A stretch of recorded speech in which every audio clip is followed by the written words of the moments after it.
নমস্কার, আপনারা দেখছেন নিউজ ইন্ডিয়া। আপনাদের সঙ্গে রয়েছে আমি স্নেহা। চোখ রাখবো এই মুহূর্তের বিশেষ খবরে।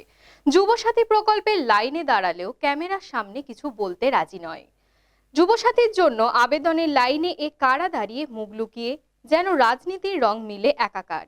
রাজ্য সরকারের ঘোষিত যুবসাথী প্রকল্পকে ঘিরে জেলা জুড়ে শুরু হয়েছে বিশেষ ক্যাম্প। বেকার যুবক যুবতীদের আর্থিক সহায়তা দেওয়ার লক্ষ্যে চালু হওয়া এই বেকার ভাতায় আবেদন করতে ইতিমধ্যেই ভিড় জমাচ্ছেন বহু মানুষ। শনিবার থেকেই শুরু হয়েছে, তবে আজ ভিড় অনেকটাই বেশি। জেলায় বিভিন্ন ক্যাম্পে দেখা যাচ্ছে লম্বা লাইন, উৎসাহ এবং কৌতূহল, সব মিলিয়ে সরগরম পরিবেশ।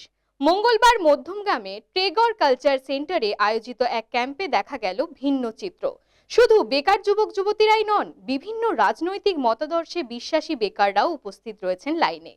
শাসক দল তৃণমূল কংগ্রেসের সমর্থকদের পাশাপাশি বিজেপি ও সিপিএম মনোভাবাপন্ন যুবক যুবতীরাও আবেদন করতে এসেছেন। দলমত নির্বিশেষে সরকারি প্রকল্পের সুবিধা নিতে হাজির হচ্ছেন সকলেই। প্রকল্পের আওতায় আবেদনকারীরা মাসিক 1500 টাকা করে 5 বছর পর্যন্ত আর্থিক সহায়তা পাবেন বলেই জানা গিয়েছে। ফলে স্বাভাবিকভাবেই ব্যাপক সাড়া পড়েছে। সকাল থেকে ফর্ম সংগ্রহ, ফিল আপ এবং প্রয়োজনীয় নথি জমা দেওয়ার জন্য দীর্ঘ লাইন পড়ে যায়। অনেকেই অভিভাবকদের সঙ্গে নিয়ে এসেছেন ক্যাম্পে। মধ্যমগ্রাম পৌরসভার পৌরপ্রধান নিমাই ঘোষ নিজে ক্যাম্পে উপস্থিত থেকে গোটা ব্যবস্থা তদারকি করেন। ক্যাম্পের দায়িত্বে থাকা কর্মীরা জানান, আবেদন প্রক্রিয়ায় যাতে কোনো সমস্যা না হয় তার জন্য ফর্ম পূরণ থেকে নথি যাচাই সব ধরনের সহায়তা করা হচ্ছে। পুরসভার এক কর্মী প্রবীর বিশ্বাসের কথায়, সরকারি প্রকল্পের সুবিধা নিতে সব রাজনৈতিক দলের সমর্থকরাই আসছেন, এখানে কোনো ভেদাভেদ নেই।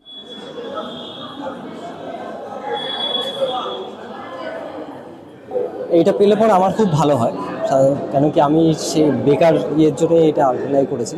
যুব সমাজের জন্য আমি বলবো যে অবশ্যই যতদিন না চাকরি কেউ পাচ্ছে ততদিন অবধি এটা একটা সাহায্য করবে, এটা সাহায্য দেয়, এটা অবশ্যই সাহায্য দেয়।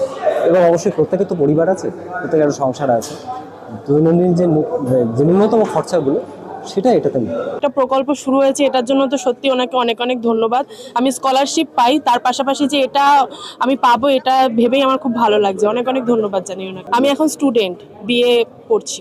পড়াশোনাটাকেই নিয়ে এগোনোর ইচ্ছা আছে। তার পরবর্তীতে পড়াশোনা শেষ হলে চাকরি বাকরি তো অবশ্যই করতে হবে।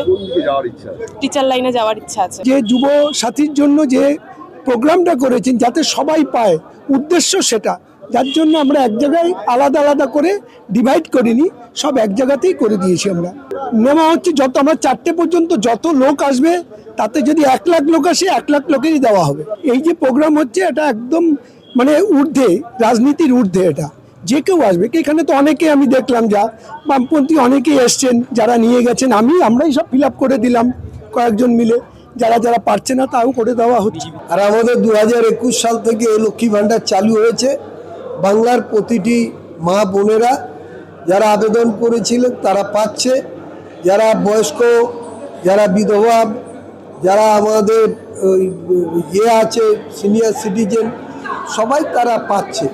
এবং এটার বিরোধীরা যারা বলছেন তারা সমালোচনা করছেন, কটূক্তি মন্তব্য করছেন, আবার তারা এসেই কিন্তু প্রথম লাইন দিচ্ছে এইগুলো, এই প্রকল্পগুলো, সামাজিক প্রকল্পগুলোর সুযোগ সুবিধা নেবার জন্য।